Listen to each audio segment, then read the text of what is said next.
नमस्कार दोस्तों, स्वागत है आपका बायोलॉजी के 5वें लेक्चर में। उम्मीद करता हूँ आप लोग खूब मेहनत कर रहे होंगे और अपने एग्ज़ाम के लिए खूब सारी पढ़ाई कर रहे होंगे।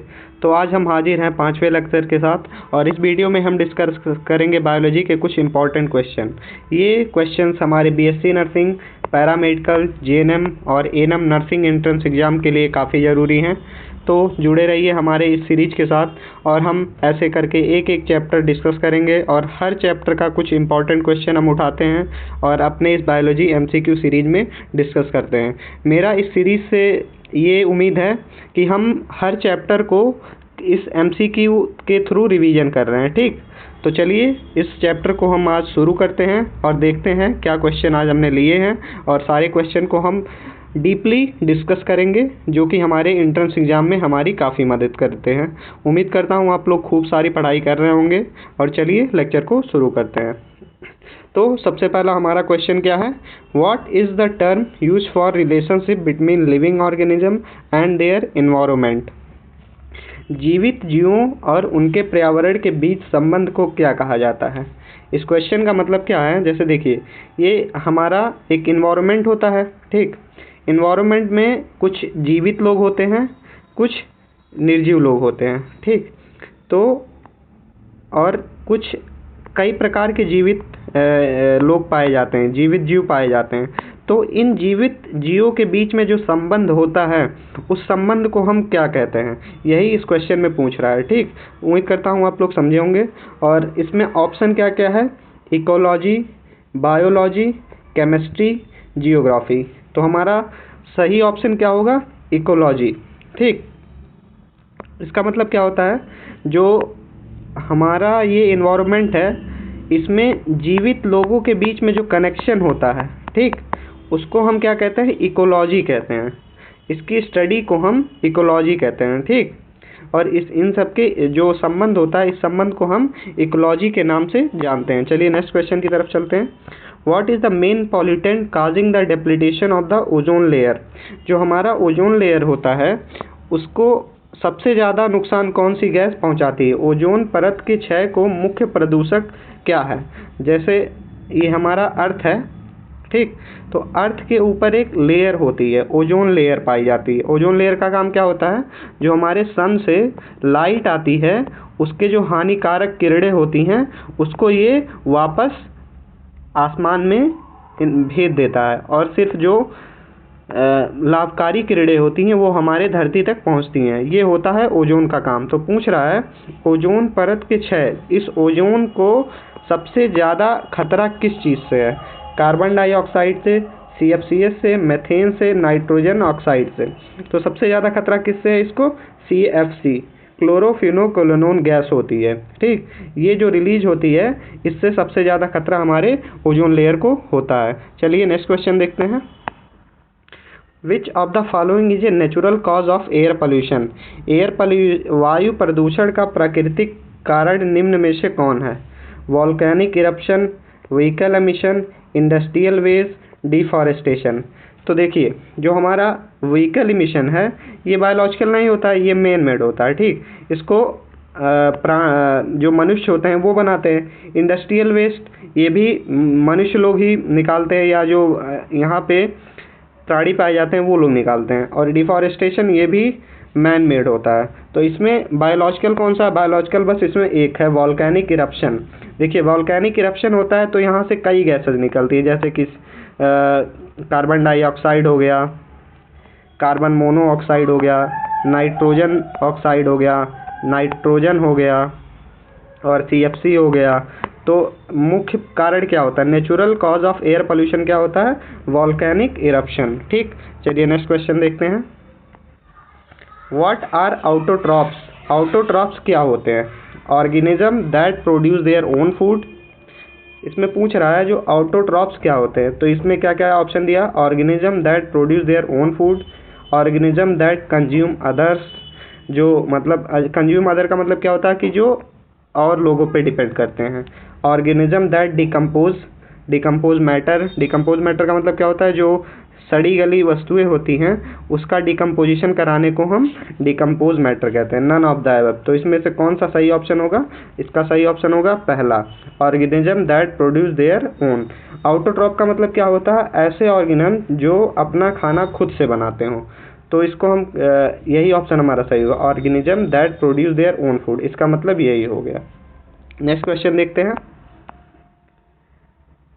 What is the process by which harmful substance accumulate in the food chain? खाद्य श्रृंखला में हानिकारक पदार्थों का इकट्ठा होने की प्रक्रिया को क्या कहते हैं? ठीक, इसका मतलब क्या है? जो what is the process by which harmful substance accumulate in the food chain? Food chain का मतलब क्या होता है? देखिए, जैसे ये पेड़ हो गया, ये एक जानवर हो गया, कोई एक जानवर हो गया ये, ठीक। तो ये जानवर इस पेड़ पे डिपेंड है और इस जानवर को भी खाने वाला कोई और होगा। तो इस साइकिल को ये जो चेन बन रहा है, इसको हम फूड चेन कहते हैं। तो इसमें पूछ रहा है कि जो हार्मफुल सब्सटेंस होते हैं वो इस चेन में अक्यूमुलेट क्यों होते हैं, और अक्यूमुलेट जो होते हैं तो उसको हम क्या कहते हैं। इसमें क्या क्या दिया है? Biodegradation, bio accumulation, photosynthesis, decomposition. तो हमारा सही ऑप्शन क्या होगा? Bio accumulation. बायो अक्यूमुलेशन के थ्रू जो हमारी हार्मफुल सब्सटेंस होती हैं वो हमारे फूड चेन में इकट्ठा होती हैं। उम्मीद करता हूँ आप लोग ये समझे होंगे। एक बार आप लोग ये क्वेश्चन खुद से रिवाइज करिएगा, बस आप लोग रिवाइज करके देख लीजिएगा। चलिए नेक्स्ट क्वेश्चन की तरफ चलते हैं और देखते हैं अगला क्वेश्चन क्या है। Which of the following is an example of non biodegradable waste? निम्न में से कौन सा अपघटनशील अपशिष्ट का उदाहरण है? नॉन बायोडिग्रेडेबल मतलब क्या होता है? जिसको हम नष्ट ना कर सकें। जैसे जो ऐसी वस्तु जो एक बार बन जाए उसको अगर नष्ट ना हो सके तो उसको हम क्या कहते हैं? Non biodegradable. बायोडिग्रेडेबल मतलब जो वस्तुएं नष्ट नहीं होती हैं उनको हम कहते हैं नॉन बायोडिग्रेडेबल वेस्ट। इसमें क्या क्या दिया है? Glass bottle, vegetable, paper, would. तो इसका सही ऑप्शन क्या होगा? Glass bottles. जो ग्लास बॉटल्स होती हैं उसको हम कभी नष्ट नहीं कर सकते। जैसे कोई समझ लीजिए बॉटल है, वो एक बार अगर बन गई तो उसके नष्ट होने में करोड़ों वर्षों का समय लग जाता है। तो उसको हम नॉन बायोडिग्रेडेबल वेस्ट की कैटेगरी में रख देते हैं। ठीक, क्वेश्चन क्लियर? चलिए नेक्स्ट क्वेश्चन देखते हैं। What is the main component of fossil fuel? जीवाश्म ईंधन का मुख्य घटक क्या है? जो फॉसिल फ्यूल्स होते हैं, फॉसिल फ्यूल्स क्या क्या होते हैं? जैसे कोल हो गया, पेट्रोल हो गया, डीजल हो गया, और गैसेस हो गई, सीएनजी हो गया, एलपीजी हो गया। जो भी हम नेचर से निकालते हैं उसको हम क्या कहते हैं? Fossil fuel. तो इसमें पूछ रहा है फॉसिल फ्यूल में सबसे मेन कंपोनेंट क्या होता है? ऑप्शन क्या क्या है? Hydrogen, carbon, nitrogen, oxygen. तो सही ऑप्शन क्या होगा हमारा? सही ऑप्शन होगा हमारा कार्बन। देखिए, जो फॉसिल फ्यूल्स होता है उसमें कार्बन ज़्यादा मात्रा में पाई जाती है। कार्बन क्या होता है? देखिए, कार्बन जितने ज़्यादा होगा वो फॉसिल फ्यूल उतना ही एफिशिएंट होगा, उतना ही ज़्यादा चलेगा। समझ गए आप लोग? ठीक, चलिए नेक्स्ट क्वेश्चन की तरफ चलते हैं। What is the primary function of the ozone layer? Ozone परत का मुख्य कार्य क्या है? जो ओजोन लेयर होती है, मैंने आप लोग को बताया पहले, ओजोन पाया कहाँ जाता है और ओजोन होता क्या है। ठीक, तो पूछ रहा है ओजोन परत का मुख्य कार्य क्या होता है? एब्जॉर्ब हार्मफुल यूवी रेज, हानिकारक यूवी किरणों को अवशोषित करना, ऑक्सीजन उत्पन्न करना, गर्मी को अवशोषित करना, उपरोक्त में से कोई नहीं, नन ऑफ द एबव। तो इसका सही ऑप्शन क्या होगा? सही ऑप्शन होगा एब्जॉर्ब हार्मफुल यूवी रेज। देखिए, ये हमारा मान लीजिए सन हो गया, ठीक, और ये हमारा छोटा सा अर्थ, और अर्थ के चारों तरफ ऐसे एक लेयर पाई जाती है। इस लेयर को क्या हम कहते हैं? इस लेयर को हम कहते हैं ओजोन लेयर। ठीक, अर्थ से हमारी किरणें, मतलब सूर्य से हमारी किरणें धरती पर आती हैं, ऐसे सपोज करिए। तो जो ये ओजोन लेयर होता है इसका काम क्या होता है? जो इन किरणों में हार्मफुल यूवी रेज पाई जाती हैं उसको ये एब्जॉर्ब कर लेता है। ठीक, उम्मीद करता हूँ अब आप लोगों का ये कॉन्सेप्ट क्लियर हो गया होगा। तो कहीं भी किसी भी एंट्रेंस एग्जाम में अगर ओजोन लेयर से रिलेटेड कोई भी क्वेश्चन आएगा तो आप लोग करने में सक्षम रहेंगे। ठीक, चलिए नेक्स्ट क्वेश्चन की तरफ चलते हैं। What are fossil fuel? जीवाश्म ईंधन क्या है? जीवाश्म ईंधन क्या होता है? ठीक, व्हाट आर फॉसिल फ्यूल? मैंने बताया फॉसिल फ्यूल्स क्या होता है, renewable energy source, non renewable energy source, recycled material, biodegradable. क्या क्या दिया है, renewable energy sources, non renewable energy sources, recycled material, biodegradable waste. तो हमारा सही ऑप्शन क्या होगा, नॉन रिन्यूएबल एनर्जी सोर्स। देखिए अब नॉन रिन्यूएबल एनर्जी सोर्स क्या होता है, नॉन रिन्यूएबल का मतलब होता है ऐसा कोई एनर्जी का स्रोत जिसको हम सिर्फ एक बार यूज कर सकें। मतलब समझ लीजिए ये कोई एनर्जी है, इसको सिर्फ हम एक बार यूज कर सकते हैं, और अगर ये एक बार यूज हो गया तो ये फिर दोबारा यूज नहीं कर सकते हैं, तो इसको हम बोलते हैं non renewable energy source. Clear? ठीक, तो इसका सही एग्जांपल ऑप्शन क्या होगा, नॉन रिन्यूएबल एनर्जी सोर्स। ठीक, चलिए नेक्स्ट क्वेश्चन देखते हैं। Which of the following is an example of primary consumer? निम्न में से कौन प्राथमिक उपभोक्ता का उदाहरण है? प्राथमिक उपभोक्ता मतलब क्या होता है, ठीक, जैसे समझ लीजिए ये प्लांट है, तो प्लांट तो अपना जो खाना है वो खुद बनाता है, किसके मदद से, सूर्य की रोशनी की मदद से और CO2 के मदद से।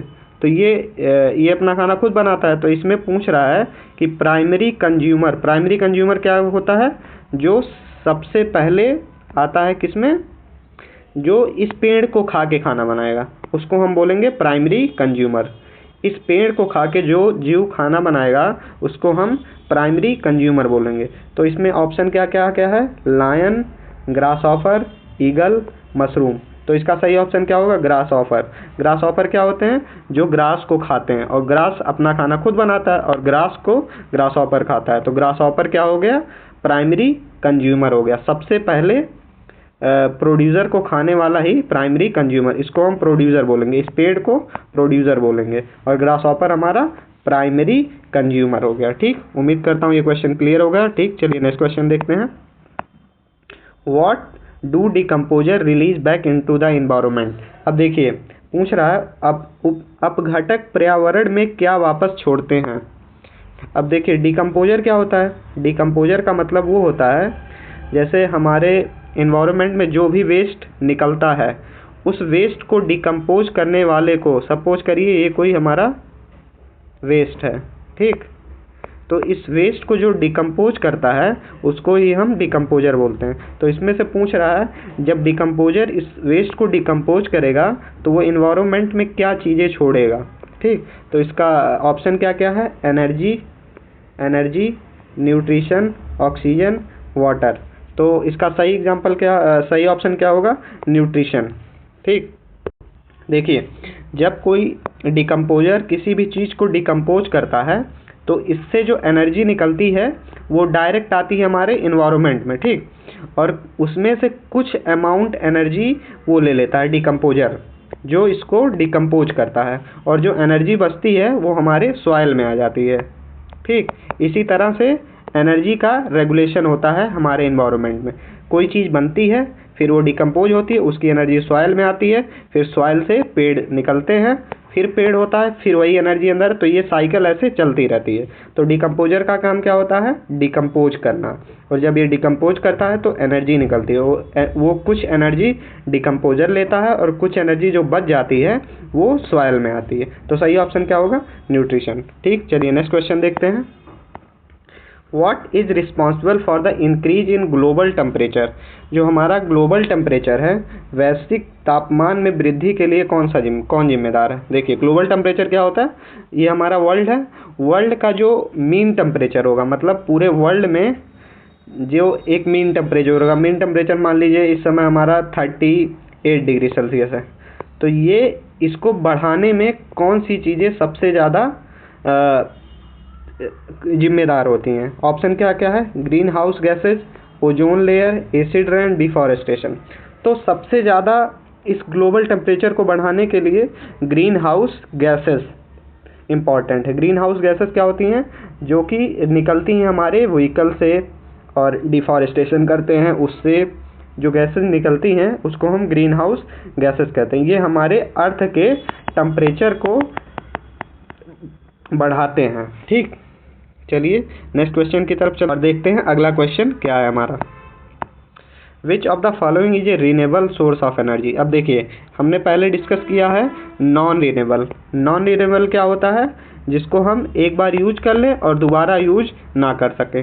पर रीनेबल क्या होता है? रीनेबल क्या होता है? रीनेबल को हम बार बार यूज कर सकते हैं, ठीक, बार बार यूज कर सकते हैं। ये होता है रीनेबल सोर्स ऑफ एनर्जी। इसमें क्या क्या दिया है? Coal, natural gas, solar energy, petrol. तो इसमें देखिए, कोल हमारा नॉन रीनेबल है, नेचुरल गैस नॉन रीनेबल है, पेट्रोल नॉन, इनको हम बस एक ही बार यूज कर सकते हैं। ये हो गया, ये एक ही बार यूज कर सकते हैं। पेट्रोल को एक बार यूज कर लिए तो दोबारा थोड़ी ना यूज कर सकते हैं। लेकिन जो हमारी सोलर एनर्जी होती है उसको हम बार बार यूज कर सकते हैं। देखिए, जो सोलर पैनल लगे होते हैं उन पे सूर्य की किरणें आती रहती हैं और ये हमेशा हम यूज करते रह सकते हैं। तो इसको हम, ये अल्टीमेट सोर्स ऑफ एनर्जी होता है, ये कभी ख़त्म नहीं होगा, ठीक। इसीलिए सोलर को हम रिन्यूएबल एनर्जी सोर्स के कैटेगरी में रखते हैं, ठीक। चलिए नेक्स्ट क्वेश्चन की तरफ चलते हैं। What is the term for a group of similar organism living together? देखिए, सिमिलर और एक साथ रहने वाले समान जीवों के समूह को क्या कहा जाता है? इस क्वेश्चन का मतलब है किसी भी इन्वायरमेंट में जो एक जैसे दिखने वाले लोग होते हैं, अगर वो साथ में रह रहे हैं तो उनको हम क्या कहेंगे? ये क्वेश्चन यही पूछ रहा है। इसमें ऑप्शन क्या क्या है? Ecosystem, population, community, habitat. तो इसका सही ऑप्शन क्या होगा? पॉपुलेशन। पॉपुलेशन का मतलब क्या होता है? देखिए, जहाँ पे एक जैसे रहने वाले, एक जैसे दिखने वाले लोग रहते हों उसको हम कहेंगे पॉपुलेशन। ये हो गया हमारा सही ऑप्शन। अब देखिए, इकोसिस्टम क्या होता है, कम्युनिटी क्या होता है, हैबिटेट क्या होता है, ये मैं आपको एक्सप्लेन करता हूँ। इकोसिस्टम क्या होता है? इकोसिस्टम मतलब एक जगह पे जितनी भी चीज़ें हैं, वो चाहे सजीव हों, निर्जीव हों, उनके हम कंबाइंड फॉर्म को क्या कहते हैं? इकोसिस्टम कहते हैं। सपोज करिए ये कोई हैबिटेट है। हैबिटेट मतलब कोई जगह है, यहाँ पे पेड़ भी हैं और मिट्टी भी है, एयर भी है, आदमी लोग भी हैं, जानवर भी लोग हैं। तो इस पूरे सिस्टम को हम क्या कहेंगे? इस पूरे सिस्टम को इकोसिस्टम कहेंगे। और कम्युनिटी किसको कहेंगे? कम्युनिटी हम उसको कहेंगे, सपोज करिए ये कोई जगह है जहाँ पे कई टाइप की पॉपुलेशन रहती हो, ठीक। सपोज करिए यहाँ 3 टाइप की ये हो गई पहली, ये हो गई दूसरी, ये हो गई तीसरी। तो इन तीनों पॉपुलेशन को अगर हम मिला दें तो ये बन जाएगी कम्युनिटी। और हर पॉपुलेशन में एक जैसे ये एक है तो यहाँ एक जैसे रहने वाले लोग रहेंगे, दूसरे में एक जैसे रहने वाले लोग रहेंगे, तीसरे में एक जैसे रहने वाले लोग होंगे, और इन तीनों को मिला के हम कम्युनिटी बनाते हैं। उम्मीद करता हूँ आप लोग को समझ में आ गया। और लास्ट ऑप्शन क्या है? हैबिटेट। हैबिटेट का मतलब क्या होता है? जहाँ लोग रहते हैं उस इन्वायरमेंट को हम क्या कहते हैं? हैबिटेट कहते हैं। जैसे सपोज करिए राजस्थान में हैबिटेट क्या है? गर्म हैबिटेट है। आप कश्मीर के साइड में चले जाइए, वहाँ पे ठंडा हैबिटेट है। तो इन्वायरमेंट को किसी जगह पर कोई इंसान रह रहा है तो उस इन्वायरमेंट को हम हैबिटेट कहते हैं, ठीक। चलिए नेक्स्ट क्वेश्चन देखते हैं। What happen when harmful chemical are release into river? पूछ रहा है नदियों में हानिकारक रसायनों को छोड़ने पर क्या होता है? यूट्रॉफिफिकेशन, डिजर्टिफिकेशन, सॉइल इरोजन, डिफॉरेस्टेशन। तो इसका सही एग्जांपल देखिए, इसका सही ऑप्शन क्या होगा? यूट्रॉफिफिकेशन। हम इसको क्या बोलेंगे? यूट्रॉफिफिकेशन बोलेंगे। यूट्रॉफिफिकेशन क्या होता है? देखिए, कोई भी इंडस्ट्री होती है तो जो इससे वेस्ट निकलता है, अगर वो वेस्ट रिवर में आ रहा है तो उसको हम क्या बोलेंगे? यूट्रॉफिफिकेशन बोलेंगे। अब स्पेसिफिकली यूट्रॉफिफिकेशन का मतलब क्या होता है? सपोज करिए कोई भी वाटर बॉडी है, ठीक, इसमें हम कंटिन्यूसली वेस्ट को डालते जा रहे हैं, तो इसमें क्या होगा? जो न्यूट्रिशन इसका होगा वो डिस्ट्रॉय हो जाएगा। जो यहाँ पे पानी में न्यूट्रिशन पाया जाता है वो डिस्ट्रॉय हो जाएगा, और यहाँ पे आयन, केमिकल आयन की मात्रा बढ़ जाएगी। केमिकल आयन क्या क्या? जैसे कि नाइट्रोजन हो गया, ये बढ़ जाएगा, और H+ हो गया, मतलब जितने भी आयन, हार्मफुल आयन होते हैं वो बढ़ जाएंगे पानी में। तो हमारा इसका सही ऑप्शन क्या होगा? यूट्रॉफिफिकेशन। और जो नेक्स्ट है डिजर्टिफिकेशन। डिजर्टिफिकेशन मतलब क्या होता है? डिजर्टिफिकेशन का मतलब क्या होता है? डिजर्टिफिकेशन का मतलब मरुस्थलीकरण। ये ऑप्शन तो आप लोग जानते ही होंगे। डिजर्टिफिकेशन मतलब जैसे कोई लैंड है, उसका वहाँ से पेड़ कट जाते हैं तो वहाँ डिजर्ट टाइप का एक बन जाता है, तो उसको हम डिजर्टिफिकेशन बोलते हैं। सॉइल इरोजन मतलब का मिट्टी का कटाव। देखिए जब पानी बरसता है तो कहीं देखिए नदी के किनारे जो मिट्टी है वो ढह जाती है, तो इसको हम बोलते हैं सॉइल इरोजन। डिफॉरेस्टेशन तो आपको पता ही होगा। ठीक, चलिए नेक्स्ट क्वेश्चन की तरफ चलते हैं। What is the main cause of soil pollution? Soil pollution का मुख्य कारण क्या होता है? मिट्टी प्रदूषण का मुख्य कारण क्या है? पहला है plastic waste, agriculture chemical, deforestation, fossil fuel. तो इस समय इस प्रेजेंट में जो सबसे ज़्यादा पोल्यूशन करा रहा है सॉइल में वो है एग्रीकल्चर केमिकल्स। समझ रहे हैं आप लोग? देखिए जो खेत होता है उसमें हम ढेर सारा यूरिया डालते हैं, डीएपी डालते हैं, पेस्टिसाइड डालते हैं, और जो कीड़ा मारने की दवा होती है वो सब डालते हैं। तो इस समय जो मुख्य कारण है सॉइल पोल्यूशन का वो है एग्रीकल्चर केमिकल्स। प्लास्टिक वेस्ट भी एक कारण होता है, पर ये मुख्य कारण नहीं है। जो मुख्य कारण है वो कृषि रसायन है। तो हमको क्या करना है? कम से कम खाद का प्रयोग करना है अपने खेतों में। डिफॉरेस्टेशन भी है रीजन, पर ये मेन रीजन नहीं होता। फॉसिल फ्यूल तो है ही नहीं। ठीक, चलिए नेक्स्ट क्वेश्चन की तरफ चलते हैं। What are carnivorous? मांसाहारी क्या होते हैं? ठीक, organism that eat plants, organism that eat animal, organism that eat both plant and animal, none of the. तो सही ऑप्शन क्या होगा? जो ऑर्गेनिज्म दैट ईट एनिमल्स, जो एनिमल्स को खाते हैं उसको हम कार्निवोरस कहते हैं। ठीक, चलिए नेक्स्ट क्वेश्चन की तरफ चलते हैं। Which cycle is responsible for the exchange of oxygen and carbon dioxide? Oxygen और कार्बन डाइऑक्साइड के आदान प्रदान के लिए कौन सा चक्र जिम्मेदार होता है?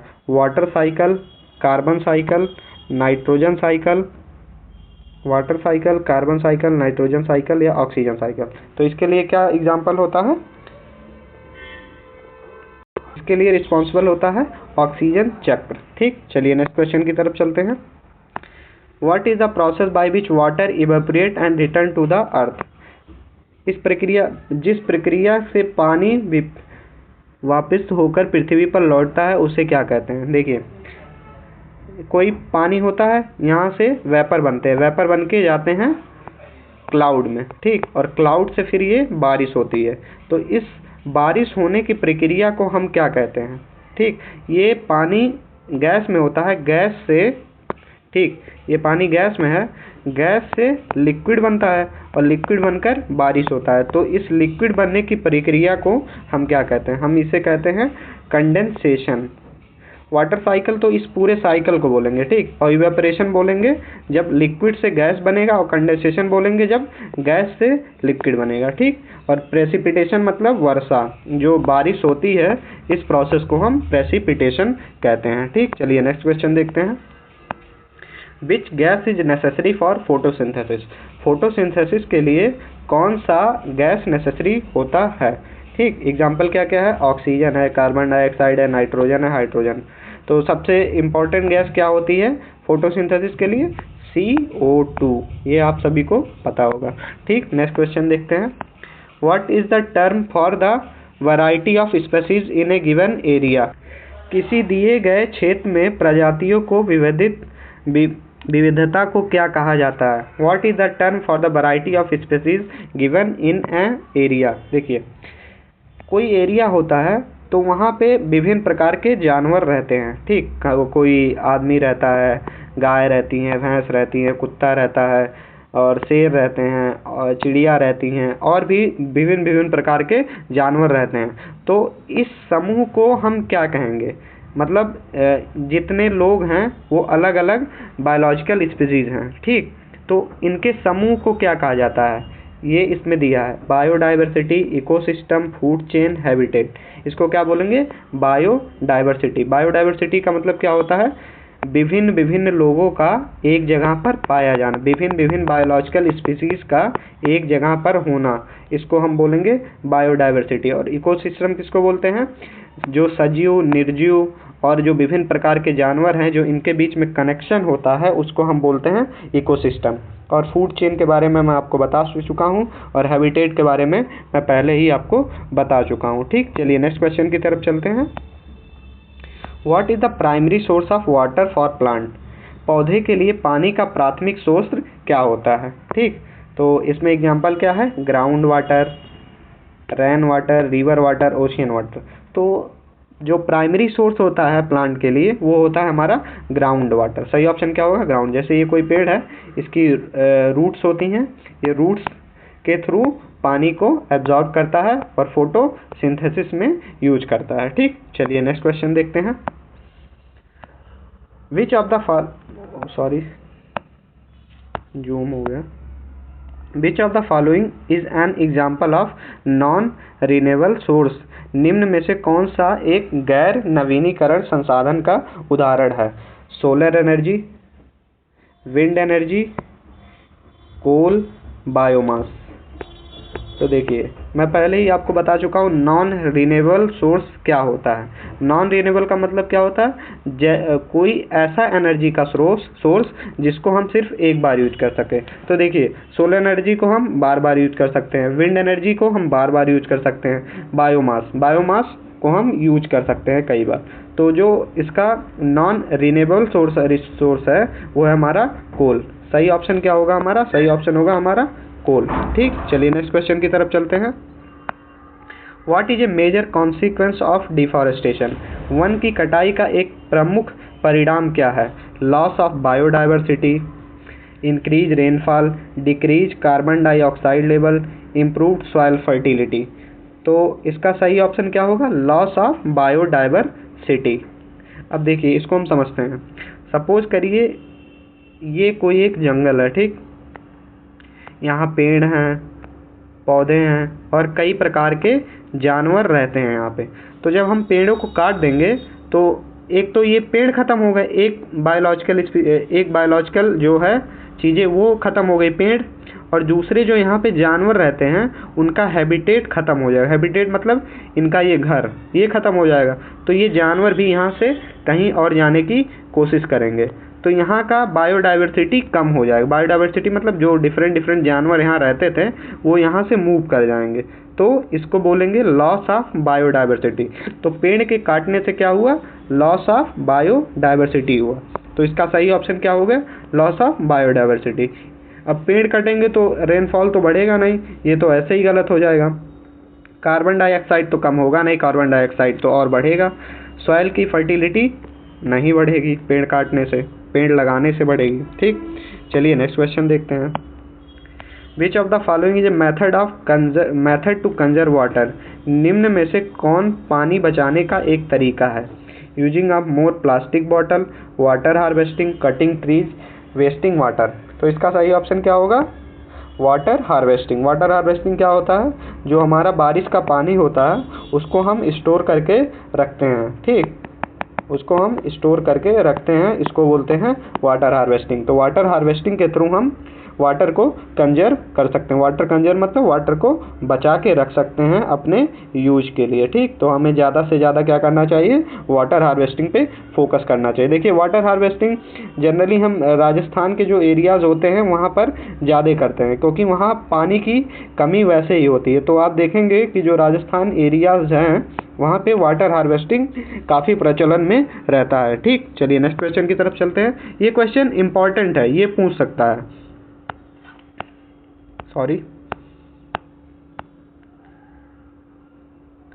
चलिए नेक्स्ट क्वेश्चन की तरफ चलते हैं। What is the primary cause of water?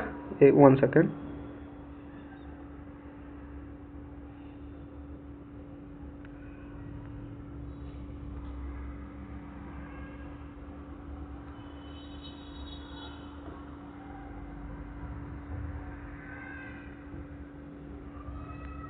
Question number 26। Sorry दोस्तों, थोड़ा स्क्रीन मेरा डैमेज हो गया था। चलिए नेक्स्ट क्वेश्चन देखते हैं। What is the role of carbon cycle? Carbon चक्र की भूमिका क्या होती है? ठीक, तो ऑप्शन में क्या क्या है? To recycle oxygen, to regulate water level, to balance carbon dioxide and oxygen level, to conserve soil. तो इसका हमारा सही ऑप्शन क्या होगा? जो कार्बन डाइऑक्साइड और ऑक्सीजन का लेवल होता है उसको बैलेंस करने के लिए ये कार्बन साइकिल हमारे इन्वायरमेंट में ज़रूरी होती है। कार्बन साइकिल क्या होता है? देखिए, प्लांट होता है, प्लांट CO2 लेता है, ऑक्सीजन को छोड़ता है और भी जो जानवर होते हैं उसको CO2 को यूज करते हैं और oxygen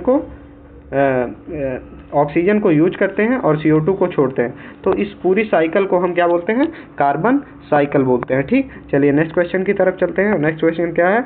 which of the following is an example of secondary consumer. देखिए सेकेंडरी कंज्यूमर क्या होता है अब मैं आप लोगों को बताता हूँ। प्राइमरी कंज्यूमर मैं बता चुका हूँ। ठीक, ये है कोई, देखिए ये कोई प्लांट है, प्लांट एनर्जी बनाया सूरज की रोशनी और ऑक्सीजन की मदद CO2 की मदद से। ठीक, और इसको किसने खाया? Primary consumer, primary consumer. तो देखिए जो प्राइमरी कंज्यूमर को खाएगा उसको हम बोलेंगे सेकेंडरी कंज्यूमर। ठीक, सेकेंडरी कंज्यूमर मतलब कौन? जो प्राइमरी कंज्यूमर को खाता हो। तो इसमें क्या क्या है?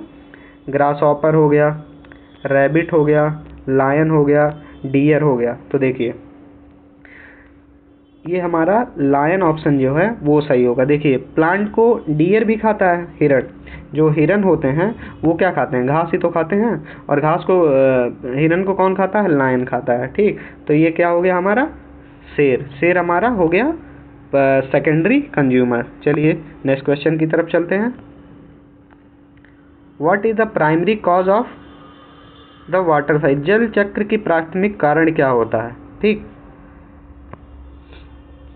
Gravity, solar energy, wind, tidal forces. तो इसका मुख्य कारण क्या होता है? Tidal forces. टाइडल फोर्सेस मतलब क्या होता है? देखिए जहाँ पे टेम्परेचर ज़्यादा होता है वहाँ प्रेशर कम रहेगा। ठीक, और जहाँ टेम्परेचर कम रहेगा वहाँ प्रेशर ज़्यादा रहेगा। तो जो ये प्रेशर डिफरेंस क्रिएट होता है, मैं सिंपल लैंग्वेज में बताता हूँ। ये कोई जगह है और ये कोई जगह है। ठीक, एक जगह प्रेशर कम होगा और एक जगह प्रेशर ज़्यादा होगा। तो जहाँ प्रेशर कम होगा उस तरफ हवाएं बहेंगी। ठीक, हमेशा हाई से लो की तरफ जाता है। तो जहाँ ज़्यादा प्रेशर होगा वहाँ से हवाएं जाएंगी लो प्रेशर की तरफ। तो इसको हम क्या बोलते हैं? टाइडल फोर्स बोलते हैं। ठीक, और यही फोर्स रिस्पॉन्सिबल होता है किसके लिए? वाटर साइकिल के लिए, मतलब बारिश के लिए यही फोर्स इम्पॉर्टेंट होता है। तो हमारा इसका सही ऑप्शन क्या होगा? Tidal forces. ठीक, चलिए नेक्स्ट क्वेश्चन की तरफ चलते हैं। What happen when the nitrogen cycle is disrupted? जब नाइट्रोजन चक्र में व्यवधान उत्पन्न होते हैं तो क्या होता है? सॉइल फर्टिलिटी डिक्रीज कर जाती है, वाटर लेवल इंक्रीज करता है, वाटर लेवल इंक्रीज करता है, या ऑक्सीजन लेवल डिक्रीज करता है, या कार्बन डाइऑक्साइड लेवल डिक्रीज करता है। तो देखिए नाइट्रोजन का मुख्य कारण क्या होता है? नाइट्रोजन का मुख्य कारण होता है जो हमारा सॉइल होता है उसकी फर्टिलिटी को बना के रखना। ठीक, तो जब नाइट्रोजन साइकिल डिस्टर्ब हो जाएगा तो सॉइल की जो फर्टिलिटी है वो कम हो जाएगी। तो सही ऑप्शन हमारा क्या होगा? सॉइल फर्टिलिटी डिक्रीज है। देखिए नाइट्रोजन अब फिक्स कैसे होता है? ऐसे कुछ प्लांट होते हैं जो इन्वायरमेंट से नाइट्रोजन को ले करके हमारे सॉइल में डालते हैं। तो इसको हम, इस प्लांट को क्या बोलेंगे? Nitrogen fixation plant.